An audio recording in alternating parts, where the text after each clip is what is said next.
I think the first challenge is reminding yourself that you're a lady and you're not a man. So you can hear I'm quite soft spoken. Yeah. So let me give you an example of once I was facilitating a roadshow in Nigeria. So in my previous life in the sales side, you'd actually then be responsible for different global and local accounts. Then you take them to different countries so they can make investment decisions. Then once they allocate the capital, now that's where you really now begin to do the work. So this time I was leading a party of investors to Nigeria. And we get there, and the guard is looking at me, and I'm like, excuse me, sir, we're here to see a CEO, Mr. So and so. And he ignores me. And then I have to go like, Oga, I am here. So I was like, whew, I had to breathe because that wasn't me. Humility is approaching leadership from the heart posture of serving others.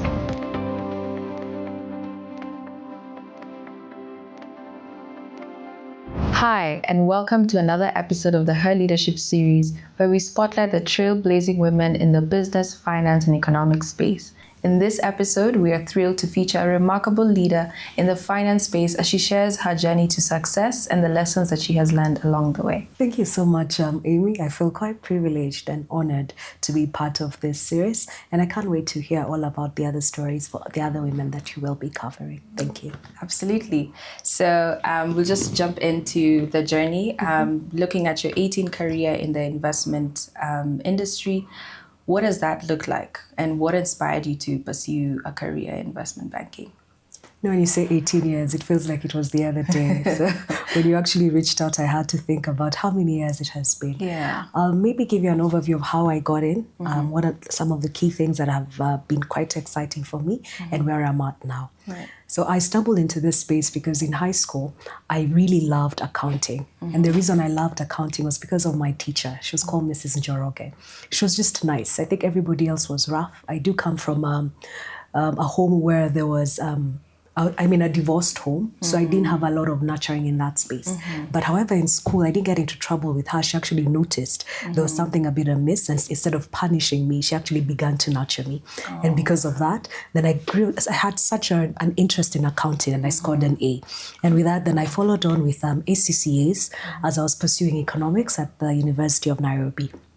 Once I concluded, I read a very interesting investment banking book, and it just showed what was happening in Wall Street. And I was like, wow, people can have so much fun. It's really wild. Does that happen? Yeah. When I finished university, I happened to then stumble upon Renaissance Capital that was starting its operations in Kenya. Because of my economics background and accounting background, they were looking for a financial analyst. And that's how I got in there.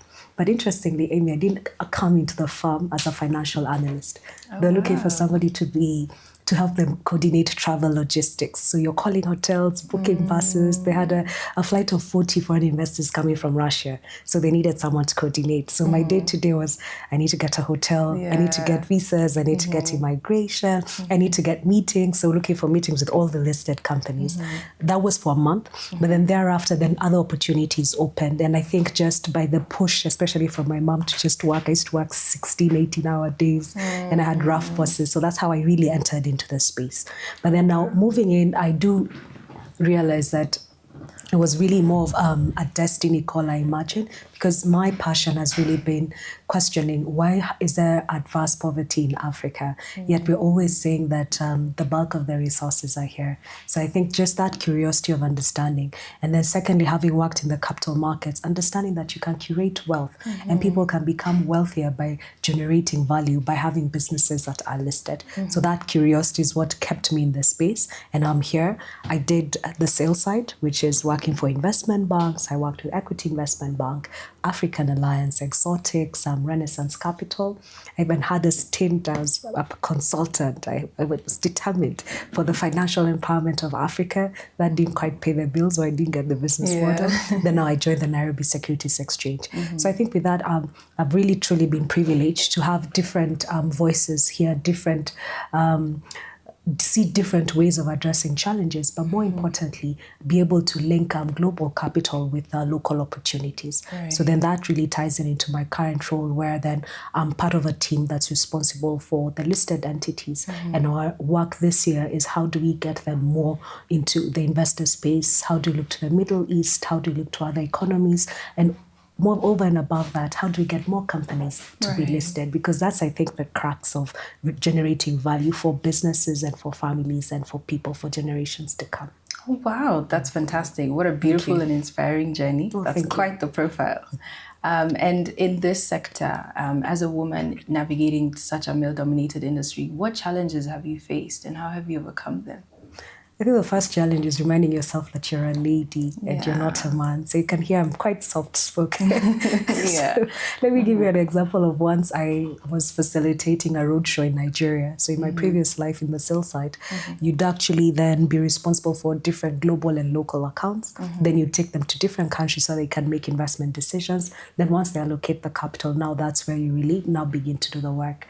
So this time I was leading a party of investors to Nigeria, and we get there and the guard is looking at me and I'm like, excuse me, sir, we're here to see your CEO, Mr. So-and-so. And he ignores me. And then I have to go like, Oga, I am here. So I was like, I had to breathe because that wasn't me.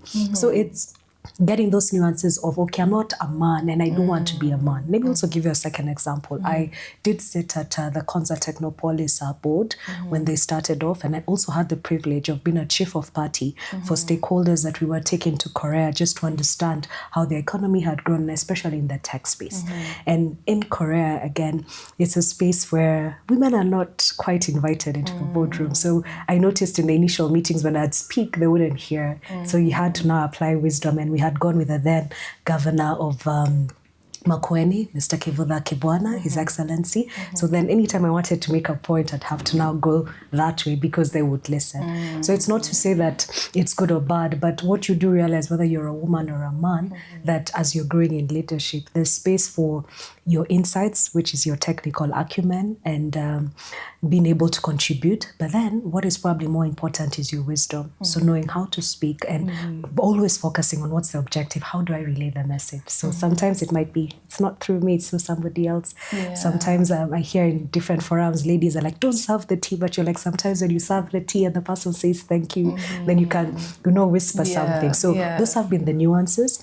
But interestingly, Amy, I think over the last, because I've been working, this is now my 19th year. It's interesting, when I joined with a mindset where our parents and my mom and my aunties at that age, the most they would have done is been secretaries. And if you'd gone over and above that, you're exceptional. So their mindset for you as a woman was, when you go in, keep quiet, keep your job.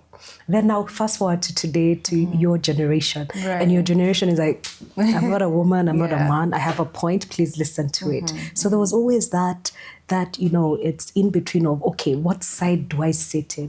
But what I can say is that because of the space that we are in Kenya as an economy, there has been a lot of a positive push of saying, can we actually be more inclusive, not just of women, but of also under included communities, so that we're able to have an inclusive perspective. We can hear more voices, we can achieve more. It takes a little bit more time, but if we all move together, then it's much better and it's more sustainable, I think. Yeah.